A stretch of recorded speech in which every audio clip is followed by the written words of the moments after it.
আপনার কোনটা এরকম নাকি এরকম এরকম ছিল এরকম করে ফেলছেন তাই না? বয়ফ্রেন্ড ডাকছে সব কিছু শেষ করে ফেলতেছেন, একটা মেয়ে হয়ে আপনি একবারও ভাবতেছেন না আপনি কার কাছে যাইতেছেন, কি করতেছেন, ভিডিও কলে সব দেখা দিতেছেন, তারপরে সব কিছু শেষ করে দিতেছেন। অধিকাংশ মেয়েরা আমাকে ফোন দিয়ে যেটা বলে আপনারা শুনলে অবাক হয়ে যাবেন, তারা বলে তাদের মামাতো ভাই, চাচাতো ভাই, খালাতো ভাই, ফুফাতো ভাই, বন্ধু বান্ধব এবং আত্মীয় স্বজন পরিজনদের মধ্যেই তাদেরকে বিভিন্নভাবে এগুলো অনেক প্রলোভন দেখিয়ে, বিয়ের প্রলোভন দেখিয়ে, এইটা সেটা দিয়ে তাকে জোর করে তারা ধর্ষণ করতেছে।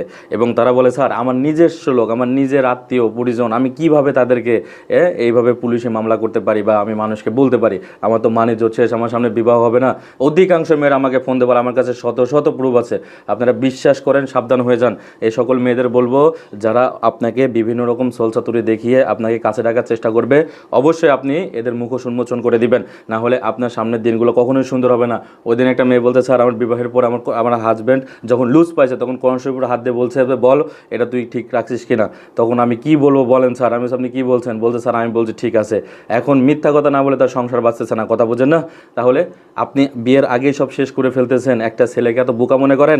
এরকম যাদের লুজ হয়ে গেছে, হ্যাঁ এরকম লুজ হয়ে গেছে দেখতেছেন, এরকম টাইট থাকা লাগবে, এরকম টাইট না হলে একটা পুরুষ কখনো আরাম পাবে না, তৃপ্তি পাবে না। লুজ হয়ে গেলে সব শেষ, আপনার সংসার করার হবে না, বাপের বাড়িতে ফিরে আসতে হবে। সাবধান থাকেন, যাদের বিবাহের পরে হয়েছে, বাচ্চা কাচ্চা ডেলিভারির সময় বিভিন্ন স্টেজ চিড়ে গেছে, তাদের হিসাব আলাদা। এখানে অসংখ্য ওষুধ আছে, তারা তাদের হাজব্যান্ডই বলে যে আলমদের সাথে যোগাযোগ করো, দেখো আমাদের সামনে আরও তো দিন বাকি আছে, আমরা একটু ভালো মতো টাইট করে একটু আনন্দ করার চেষ্টা করি। কারণ ফাজলামি করার বিষয় আমরা সবাই কিসের মাধ্যমে আসি বুঝুন না, এই জিনিসটা এত সহজ নয়।